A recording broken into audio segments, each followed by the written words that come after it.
जब हम बात करते हैं कंपैरेटिव एग्जाम जैसे कि सीएसएस, पीएमएस के इंग्लिश ऐसे के पेपर की, तो कुछ स्टूडेंट्स जो हैं हमारे एस्पायरेंट्स उनको ये कन्फ्यूजन होती है कि हम कोटेशन तो लिखें अपने इंग्लिश ऐसे में, लेकिन वो कोटेशन हमें आए कैसे? वो कोटेशन हम कहाँ से ढूँढें, कहाँ से तैयार करें? तो आज की इस वीडियो में मैं आपको यही बताने जा रहा हूँ कि how to collect the data for quotation for English ऐसे।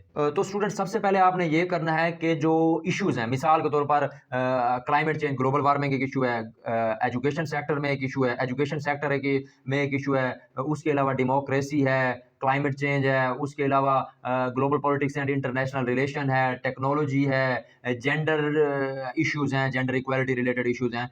तो ये जो मोटे-मोटे टॉपिक है ना, वाटर क्राइसिस हो गया, पॉवर्टी हो गया, गुड गवर्नेंस हो गया, इसी तरह के जो 10-15 टॉपिक्स हैं, इन सब टॉपिक्स की आप कोशिश करें 1 या 2 कोटेशन तैयार करें। इस तरह सोशल मीडिया है, जैसा कि मैंने अभी आपको बताया कि विलियम जे फेडरर जो है उन्होंने सोशल मीडिया के बारे में कोटेशन लिखी है कि countries are controlled by laws, laws are controlled by politician, politicians are controlled by voter, voters are controlled by public opinion and public opinion is controlled by social media.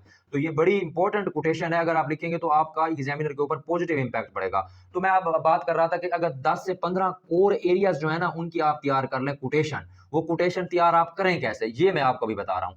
Quotation आपने ऐसे तैयार करनी है, मिसाल के तौर पर आपके पास टॉपिक है वाटर क्राइसिस, तो आपने गूगल पे जाकर लिखना है कि वाटर क्राइसिस रिलेटेड कोटेशंस। जब आप गूगल पे ये लिखेंगे तो आपके पास कोई 100, 150 या 70, 80, 50, 40 कोटेशंस आ जाएंगी।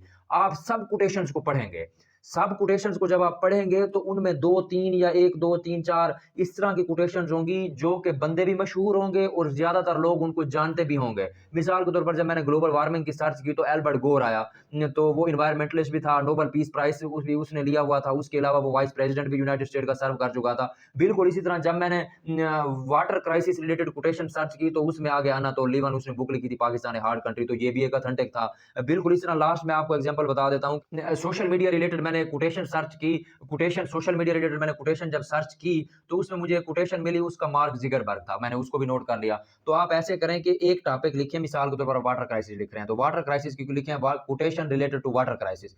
तो 70, 80, 100 जो कोटेशन आ जाएँ उनमें से आपने 2-3 अपनी पसंद की जो आपको ईज़ी लगें, अंडरस्टैंडेबल हों और कोटेशन का जो ऑथर है वो ऑथेंटिक हो, उसको आपने कर लेनी है नोट अपने रजिस्टर के ऊपर। बिल्कुल इसी तरह आप लिखेंगे डेमोक्रेसी रिलेटेड कोटेशंस, वो भी 60, 70, 100 आ जाएँगी गूगल के ऊपर जब लिखेंगे तो उनको भी सेव कर लेना है। इसी तरह climate change, global warming related या उसके अलावा जेंडर इक्वालिटी रिलेटेड, तो हर टॉपिक की कोटेशन आपने कलेक्ट इस तरह करनी है कि उस टॉपिक का नाम गूगल पे लिखना है, आगे लिख देना है रिलेटेड कोटेशंस। तो कोटेशन आएँगी, आप उन कोटेशंस को सिलेक्ट करें, उन कोटेशन में से 1, 2, 3 कोटेशन सिलेक्ट करके उनको आप ये मेमोराइज़ करें, उनको रजिस्टर पे नोट करें। तो जब आप एग्ज़ाम के अंदर अटेम्प्ट करने लगेंगे अपना इंग्लिश ऐसे, तो मैं उम्मीद करता हूँ कि आपको एट लीस्ट एक कोटेशन जो है वो उस टॉपिक रिलेटेड आती होगी और वो आप उसको इंट्रोडक्शन में लिखेंगे।